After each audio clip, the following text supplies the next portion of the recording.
Assalamualaikum. Hari ni Yati nak share sedutan daripada buku Ramadankan Hidupmu. Okey, so topik hari ni adalah bagaimana perut berpuasa. Perut berpuasa mesti macam pelik kan? Memanglah perut berpuasa sebab kita tengah berpuasa. Kita menahan diri daripada lapar, daripada dahaga. Sebab kalau kita tak tahan perut kita daripada berpuasa, maka batallah puasa kita kan? Okey, so sebenarnya perut kita bukan sahaja menahan diri daripada lapar dan dahaga, tapi perut kita juga berpuasa daripada memakan makanan daripada sumber yang haram.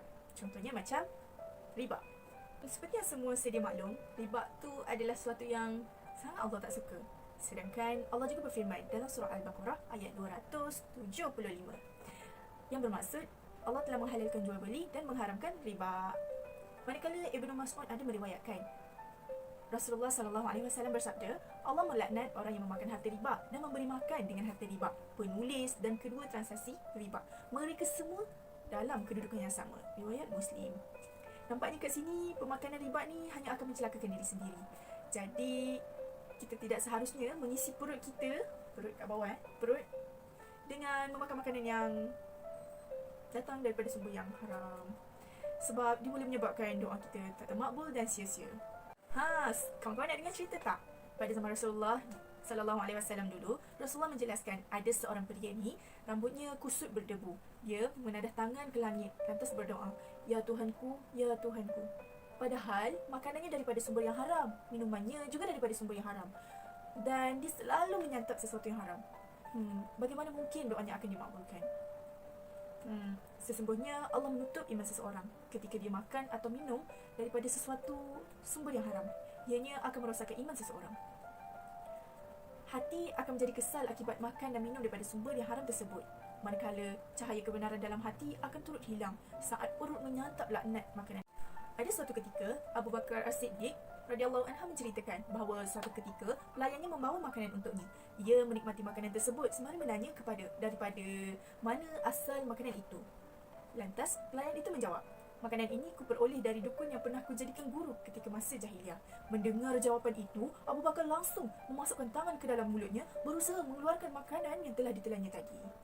Masya Allah, sampai begitu sekali Abu Bakar buat untuk memastikan Allah meredai sikap dirinya dalam menjaga, memelihara dan menyucikan perutnya daripada makanan yang haram. Bagaimana boleh dengan kita? Ya Allah. Kawan-kawan, sesungguhnya makanan yang kita makan itu akan menjadi darah dan daging kita. Kalau kita makan makanan yang haram, berarti darah daging kita juga akan menjadi haram. Tubuh ini seperti tidak layak masuk ke syurga, tetapi sangat layak untuk masuk ke dalam neraka. Kaum salaf selalu mencari tahu asal makanannya. Oleh kerana itu, iman mereka selalu kukuh, tubuh mereka sentiasa sihat dan hati mereka sentiasa bersinar. Sedangkan orang-orang hidup pada zaman setelahnya menikmati makanan dan minuman daripada sumber yang haram, sehingga mendapat petunjuk dalam hati mereka pun menjadi kelam.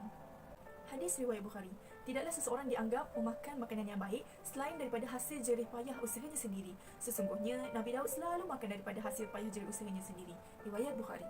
Kawan-kawan, makanan riba ni bukan datang daripada makanan yang haram saja. Contohnya macam kita mencuri makanan orang lain, kita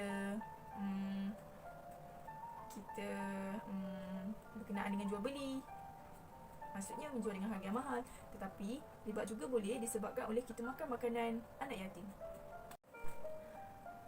Dalam surah Al-An'am ayat 152, Allah berfirman, janganlah kamu mendekati harta anak yatim kecuali dengan cara yang bermanfaat. Manakala dalam surah An-Nisa ayat ke-10, Allah berfirman, sesungguhnya orang-orang yang memakan harta anak yatim secara zalim, sebenarnya mereka itu menelan api sepenuh perutnya dan mereka akan masuk ke dalam api yang menyala.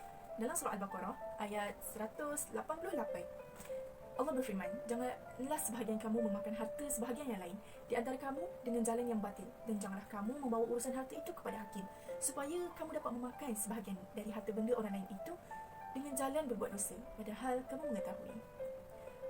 Dalam surah Al-Baqarah ayat 275, Allah ada berfirman, orang-orang yang makan, yakni mengambil riba, tidak dapat berdiri, melainkan seperti berdirinya orang yang kemasukan setan lantaran tekanan penyakit gila. Renung-renungkanlah. Kawan-kawan, pada zaman dahulu, ada seorang ulama ini, dia menceritakan pengalaman peribadinya bahawa jika dia menikmati makanan yang syubhah, diragukan kehalalnya, maka dia akan merasa perubahan dalam hatinya.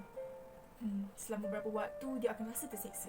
Hal itu dirasakan kerana kesucian hatinya, sehingga dia merasakan keadaannya berubah dalam hatinya dengan mudah. Adapun mayoritis manusia hidup pada zaman sekarang ni, mereka menikmati apa sahaja yang mereka inginkan meskipun makanan itu haram. Hal itu pun tidak membuatkan mereka merasa keadaan perubahan dalam hatinya. Malah ada orang yang tenang meneguk minuman keras lagi memabukkan. Sikap mereka ni menjauhkan mereka daripada kenikmatan ibadah. Betul kan? Apatah lagi merasa indahnya ketaatan dan ketakwaan kepada Allah. Mereka ni akan hidup dalam keadaan kebimbangan dan jauh daripada kebahagiaan. Serta doa mereka tidak akan dimakbulkan oleh Allah. Kawan-kawan, akhir sekali, semua orang yang berpuasa memang menahan diri daripada lapar dan juga dahaga. Tapi, sekiranya mereka mengamalkan pengambilan riba, mereka seperti tidak berpuasa hakikatnya. Ada orang yang berpuasa dari hal-hal yang diharamkan dan menjaga makan dan minum agar mereka dapat masuk ke syurga. Tapi hakikatnya mereka mengamalkan pengambilan riba. Allahu Akbar.